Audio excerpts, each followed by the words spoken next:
Boruto chapter 79 is out, and man, this is a bit of a plot twisty type of chapter. Christmas basically came early thanks to opscans.com, so shouts out to them. The chapter is titled Omnipotence because, Eida is about to do some godly things. And the chapter cover actually looks pretty cool. Boruto with his scar, it's all bloody. I kind of like the coloring here. I like this cover a lot. But anyway, the chapter starts off with Boruto asking, what is Momoshiki talking about here? What's about to happen? And Momoshiki just keeps being all vague like usual, saying, I told you, it's already started. You better brace yourself, hehehe. And then Sasuke is just kind of looking over. He's confused and concerned. Meanwhile, all of the villagers in Shikamaru are trying to track Kawaki, and they can't find him because, he's still extinguishing his chakra signature. But Shikamaru doesn't care and keeps telling everyone to keep looking for Kawaki because eventually he's going to tire himself out from using Sukuna Hikona too much. So everyone keeps looking. Meanwhile, Team Shikadai is kind of spying on the situation, and Shikadai is wondering what the hell is wrong with Kawaki. And Inojin points out that what he did was an undeniable act of treason, and that should get him killed. So even the kids are kind of like, damn bro, we gotta kill Kawaki for doing what he did. And Shikadai wants to just keep looking for Kawaki before Moegi stops them. So Boruto's entire generation does not agree with Kawaki's actions, and pretty much all of them seem to be on board with the idea that Kawaki might need to die because of what he's done. Konohamaru then says, Sarada, Mitsuki, get Boruto to the hospital. We'll join in the search for Kawaki. And then they storm off, and Mitsuki is just glaring up at them, and he says, I'll also go after Kawaki. Take care of Boruto, Sarada. And then he just zips off, and Sarada has a flashback to chapter 69 when Mitsuki said, supposing someone really were to try to kill Boruto, I really don't know what I will do to that person. So like I said in like a million times by now, it was heavily foreshadowed that Mitsuki was going to try to kill Kawaki if he found out Kawaki tried to kill Boruto.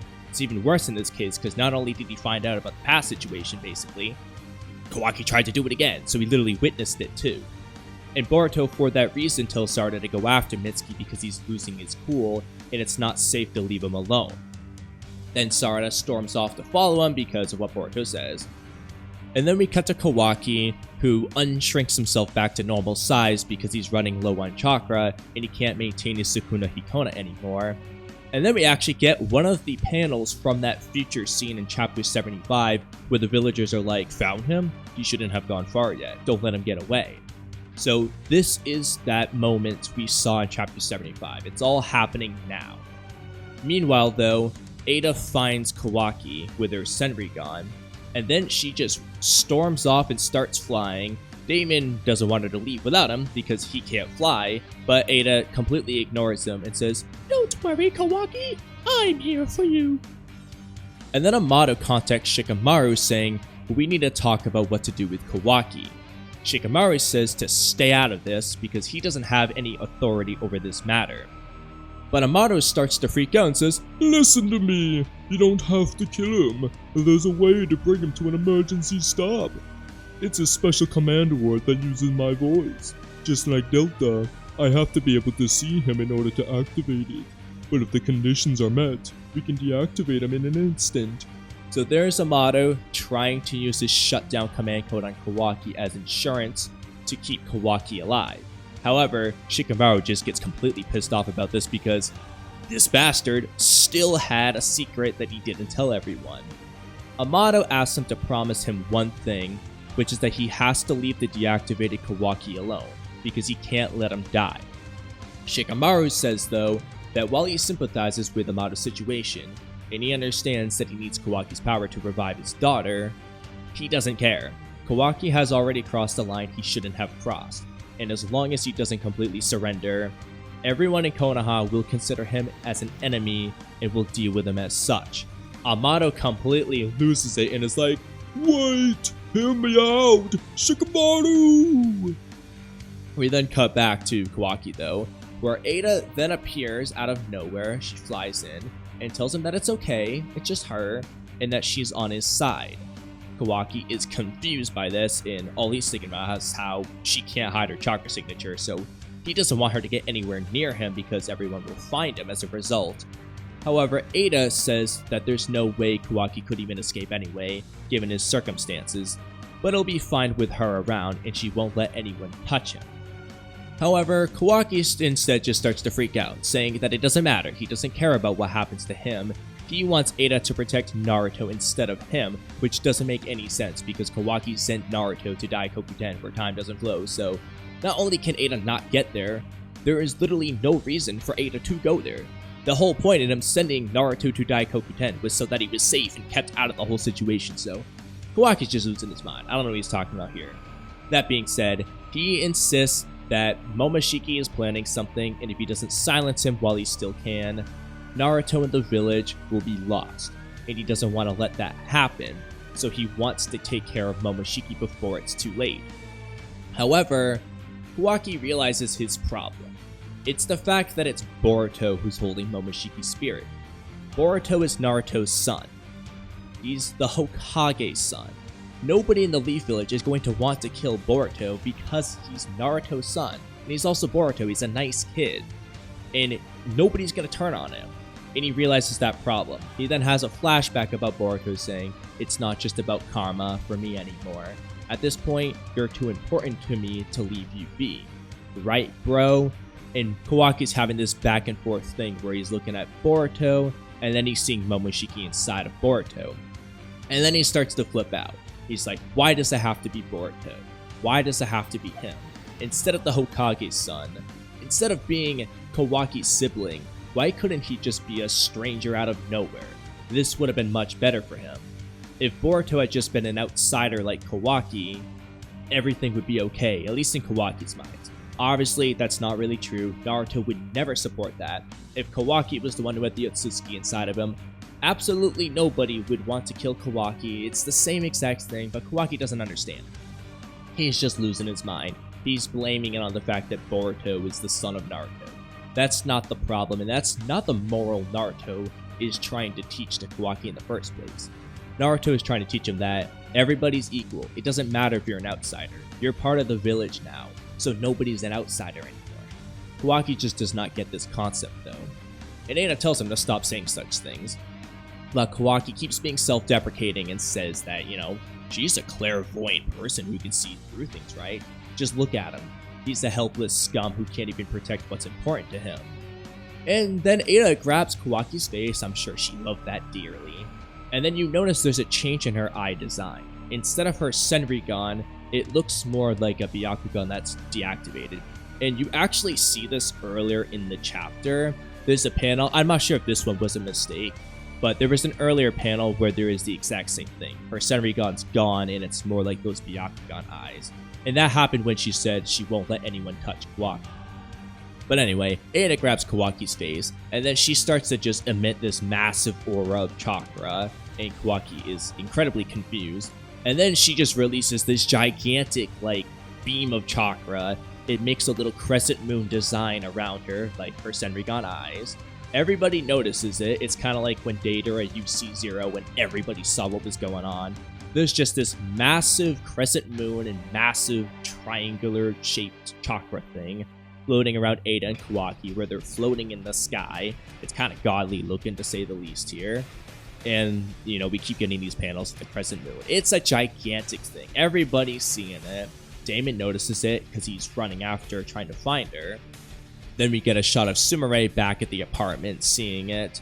And then eventually we get this image of, it looks like Saturn, basically. It's like a giant Earth planet with a ring around it. It looks like, based off this image, Eida has affected the entire planet Earth with this ability that she just used. Then she collapses and kind of faints, and Kawaki's like, Eida, hello? Then she blinks and her Senrigan's back and she's back to normal, and she starts freaking out and getting all blushy because she was touching Kawaki. And then all of a sudden the Leaf Villagers show up saying, "You two, what's that?" Boruto is like, "That light just now. What is that?" And meanwhile, Momoshiki is just smirking. I love it. He's just making fun of Boruto, basically. Everybody's like, what are you guys doing? Kawaki is about ready to attack them, but Eida stops him, saying that something is wrong, and it doesn't even appear that Eida realizes what's wrong then. Meanwhile, Shikamaru is like, they find where Kawaki is, and he's asking why is Kawaki there, and the villagers have no idea. However, they then mention that they can sense Boruto's chakra, and they say where he is. It's near Kiowa, 3 kilometers to the west. Sasuke then just kind of stops and looks somewhere, and then Sarada is very confused as to why did they have to share Boruto's location just now. And she says that something must have happened to Boruto, and that she and Mitsuki should go. Meanwhile, Momoshiki, I just love Momoshiki sometimes. Momoshiki has been so much better ever since he died, in my opinion. I just love the way he teases Boruto all the time. And he's like, hey Brad, just for reference, can you tell me, what does it feel like to lose everything? So as a quick side note, I'll probably make a short video talking a little bit more about this prophecy, but this pretty much confirms that this is the moment Boruto loses everything. What Eida did just now is take everything from Boruto. Obviously, the chapter is going to explain it further, but this was the moment Momoshiki was talking about this whole time. At least that's the vibe he's giving us here. In any case, Boruto wants to know what's going on, and Momoshiki just says, look behind you, continuing to smirk as always. Then we get another one of those panels from that chapter 75 scene when Sarada says, Mitsuki found him over here. Then they look at Boruto, and Boruto's like, what are you doing here? Why did you go back? What happened to Kawaki? And Sarada's like, that's what I want to know. What the hell happened? However, Mitsuki just says, Sarada, it's dangerous. Better to not get too close to that guy. She's completely confused. Mitsuki's pulling off his headband, and he says, Boruto, you have completely pissed me off. And he activates his sage transformation for the first time in the manga, besides that one-off chapter. And I like it. Mitsuki is so mad at Boruto, which is so funny because he was originally so mad at Kawaki, not Boruto, but now he's just flipping shit. Both Sarada and Boruto are understandably very confused, and then those leaf villagers are like, don't let Boruto get away, and they ask Kawaki, what happened to the scar on your eye? As if nothing has happened, and I find it funny because they're like, what happened to the scar? And Kawaki's like, what are you talking about? You never got scarred. Eida then covers for him though, and says that Kawaki's fine, and asks what happened to his dad. Have they found the Hokage? And they say no, they have no idea, other than that Boruto is the one who did it. And she says, I see, thanks. And Kawaki says, I get it now. They've come to realize what has happened. We cut back to Mitsuki though, and he's like, I just have one last question. What did you do to the seventh? And he just looks mad, and I like his sage transformation. This is what I wanted, Mitsuki greatness. Boruto, though, is understandably still confused and tells him to calm down and asks what is going on. And Mitsuki's just like, so you don't even want to talk about it. I find it pretty amusing how, like, everybody is like, you know, they're acting like this is completely normal, that Boruto did everything wrong and Boruto is so confused. And I just find it really funny when everyone's mad at Boruto because he didn't actually do anything. But anyway, Momoshiki tells him to jump up so that way he can dodge Mitsuki's snakes there. And Sarada starts freaking out, asking what is wrong with Mitsuki, and Mitsuki continues to start talking to Boruto, saying, you're the one who ignored our warnings. I can no longer guarantee your life. Like, Mitsuki is mad. That's what I was saying. Mitsuki wanted to kill Kawaki because of what he did. And Momoshiki tells Boruto he's coming to kill you, and that's not all. So are the others. They're also coming for you. If you don't like that, just run away. Boruto still just does not understand, so Momoshiki spells it out for him. This is the true nature of Eida's charm power. It's a divine power that even she can't control. It's the result of the divine technique, omnipotence. And then Boruto's like, Eida? Mitsuki keeps attacking Boruto with snakes, and Momoshiki continues to explain omnipotence, the ultimate power that only an omniscient and omnipotent God can control.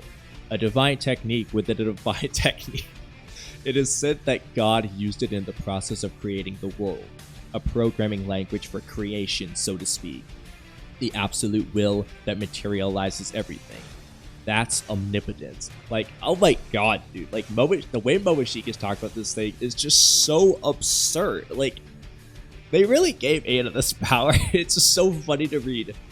a divine technique within a divine technique. It's just so absurd. I'm sorry. I find it, I mean, it makes sense given what they said about Shibai, but they are going a ham with the godliness of Eida and Daemon's powers and the whole Shibai thing. Like, Momoshiki is not a god. He doesn't even remotely compare to this stuff, especially the way he's talking about it. But anyway, Momoshiki continues to say that it is not something that can be controlled by a mere girl who is not even an Otsutsuki.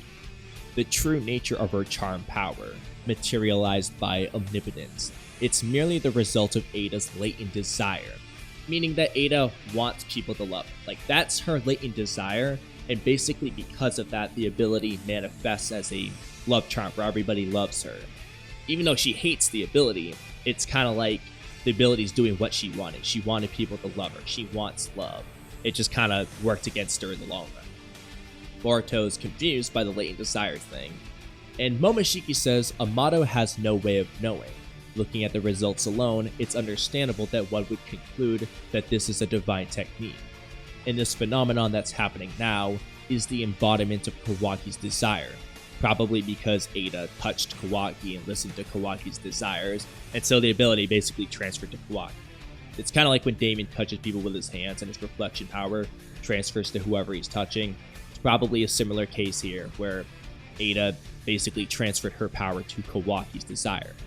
Momoshiki says that Kawaki activates his omnipotence through Eida, and that Boruto's position and Kawaki's positions have been reversed. And we get the shot of like the villagers all standing facing off against Boruto. And when you look at this image, Sasuke is included. This implies that Sasuke was affected by this jutsu. The interesting part, though, is how Amado doesn't really seem to be looking at Boruto like everyone else is. He's kind of just standing in the background, looking at like Shikamaru or Sasuke or Kawaki. His eyes don't look like they're looking at Boruto, but I won't say too much about that just yet.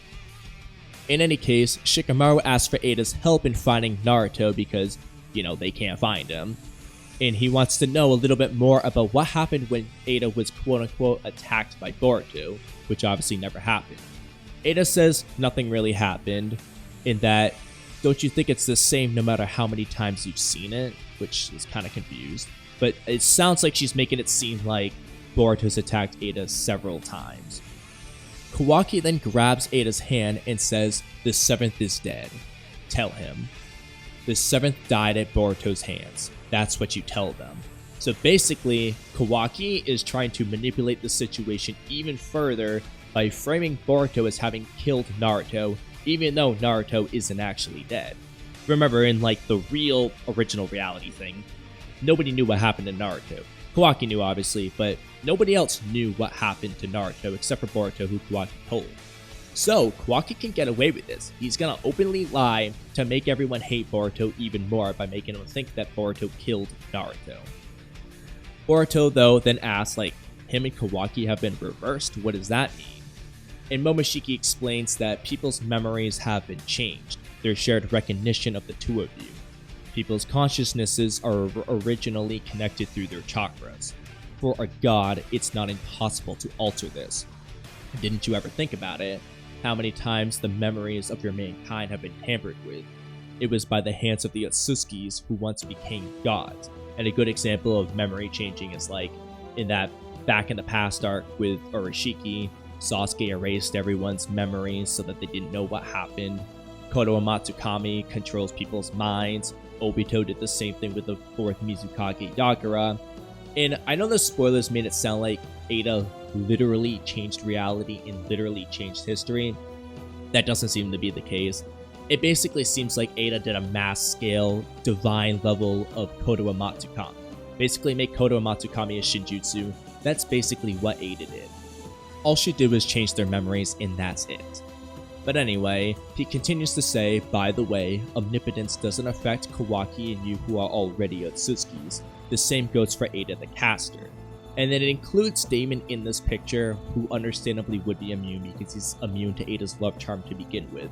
I don't know why he didn't specifically name Daemon, but the panel shows him, so he's probably immune to it. And Momoshiki continues to say, for some reason, the daughter of Uchiha somehow didn't seem to be affected. well, generally, the only one who suffers by omnipotence are those people. And he means the ones who aren't affected are the ones who suffer, because everybody else thinks it's normal, but they know it's not, and it's very confusing and difficult to deal with. That's basically what he means there. But anyway, the thing to point out is that Momoshiki notices that Sarada was not affected, noticeably by how she is also confused and doesn't understand what's going on, which confirms that Sarada was in fact immune to Eida's love charm the whole time, which was obviously heavily hinted at, but we can toss out the idea that they might not actually be immune. Clearly Sarada is immune, I'm sure Sumire is too. Momoshiki just doesn't know because he hasn't seen Sumire's reaction here. I realize some people will say Sasuke is going to be immune. I don't think so. I think Sasuke is going to be enchanted because they included him in that picture of everyone turning on him. Maybe he won't be, but I think he's going to be affected, but he's going to be smart enough to realize something is off, like noticing his headband on Boruto. Something is just going to give him a sign, or even just Sarada telling him, because, you know, he's Sarada's dad. He might come to realize that, hey, Sarada and Boruto must be telling the truth. Something is wrong here. He might not remember it, but it might be a case where he can be retaught the truth. Because this is a divine Shinjutsu thing and not just a regular Genjutsu as far as we know, you might not be able to just break out of it like a Genjutsu. However, I see no reason why you can't be retaught the truth and kind of get out of it that way. Obviously, that's a lot more difficult to deal with, but at the very least, you can do that. But then the last panels of the chapter say, anyway, Kawaki is the Hokage's son who was born and raised in this village, and you, who repay kindness with ingratitude, a lonely outsider who is being targeted by Konoha. Just Boruto. Does that make sense? And that's the end of the chapter. The little text at the end says, 2 paths rewritten by God's power. A genuine wish eventually becomes reality. So this chapter was, like I said at the very beginning of the video, a bit of a plot twisty chapter. I don't think anybody expected Eida to just alter the memories of the entire village and frankly the entire earth probably. So nobody would have predicted it. Obviously I thought it was Boruto's perspective in that chapter 75 future vision, but I didn't understand why people would be yelling at him. Now I understand why, but nobody could have predicted it. A couple small things to note though is that it didn't show other dimensions understandably, it only showed Earth in that image. I really don't think Code and Bug, who are in the Ten Tails dimension, were affected by this. So that's 2 more people who are probably exempt from this memory changing thing. I'm guessing other villages like the Sand Village and Cloud Village and so on were affected since they showed Earth. However, it's possible it's just a Leaf Village. I'm guessing it was the entire Earth that was affected though, but not people in other dimensions. So like other Otsutsuki, Code and Bug, Naruto, Hinata, and Daikokuten, and so on. In light of some comments I got on my spoiler video, I'm not sure how they're going to do this, but if they're gonna frame it so that Boruto isn't even like the adopted son or any type of son of Naruto, it is kind of weird considering Boruto looks and acts just like Naruto. Like in that anime flashback arc, literally everyone knew that Boruto was like a lot like Naruto. Everyone pointed it out, and Jiraiya evidently kind of could tell something was going on there. They had a special bond. I don't see how anybody can't tell like the similarities in their personality and looks. So if they try to say that Boruto is like not even related to Naruto, that's gonna be weird, especially, you know, since they have family photos together, which I doubt were changed to swap out with Kawaki, since it was just a memory change, not literal history change. So they might just make it so that Boruto is still Naruto's son, he's just the bad guy who killed him anyway. Like how Itachi killed his parents. Nobody thought Itachi wasn't, you know, the son of Fugaku. They just thought he was a maniac who killed his parents and his entire clan. It might be more like that. The only difference is that Boruto didn't actually do any of it, so he's not actually like Itachi. And Itachi also wasn't a maniac. He did it because he had to. But in any case, this was definitely a big plot twisty chapter. I personally have mixed feelings about it because, honestly, I really wanted to see Sage Mitsuki versus Kawaki. And I will be super disappointed if I never get to see that fight here in part 1. It's one of the biggest things I've been looking forward to for a long time. Even as it was, Mitsuki barely fought Boruto. He literally just attacked him and Boruto ran away. That's it. That's not the fight I was hoping for. So I damn sure hope I get that fight I wanted. And among other things, I wanted to see Amado shut down Kawaki. Amado, basically talked about what my entire video on that subject was going to be. The only difference is that Eida did this whole change memory thing, so it didn't happen yet. So I gotta restructure that video here, given this chapter's context. But anyway, I liked where the story was going, so I hope it's like I like this, but I don't at the same time, because there's a lot of stuff I still want to happen. The big and best example is Sage Mitsuki versus Kawaki. I want to see Mitsuki go ham trying to kill Kawaki. And if that doesn't happen, it's going to be disappointed. However, Boruto might just run away like Momoshiki told him to, because he doesn't really have much choice. But at the same time, I think a lot of stuff's got to go down first. And actually, to make matters worse, because I think Boruto's going to kill Sasuke because of, but regardless of the reason, I think it's going to happen, it's going to make Boruto look even worse. If everybody thinks Boruto killed Naruto, and then they see him kill Sasuke, damn, that's going to be bad. Everybody's going to hate the crap out of Boruto, except for Sarada, who understands, Sumire too, and anybody else who was a meme. But anyway, I'm kind of just rambling at this point. I definitely want to make a bunch of other videos on this chapter in the future, but I want to hear what you guys think. First off, how do you feel about this plot twist? Do you like it? Are you kind of in the middle? It's just, it is what it is? Or do you dislike it? I'm kind of in the middle with the mixed feelings here, because I like some aspects but dislike some things. And are you guys disappointed with the Sage Mitsuki thing? Because honestly, I like him getting mad and using it, but I don't like the fact that we didn't really get a fight with it. I really want to see a fight with it. Obviously, more fightings to come. We haven't seen Kawaki go into his Horn Karma Seal state and attack things. He doesn't have the blood on him yet, so I know there's more to come. Hopefully we get what we want. But I just want to hear what you guys think, but write a bunch of comments. But that's a wrap on today's video, so thank you guys for watching until the end. Don't forget to subscribe, leave a comment, like the video, become a member, and hit the bell icon for notifications. Have a great rest of your day, and I'll catch you guys next time. Bye.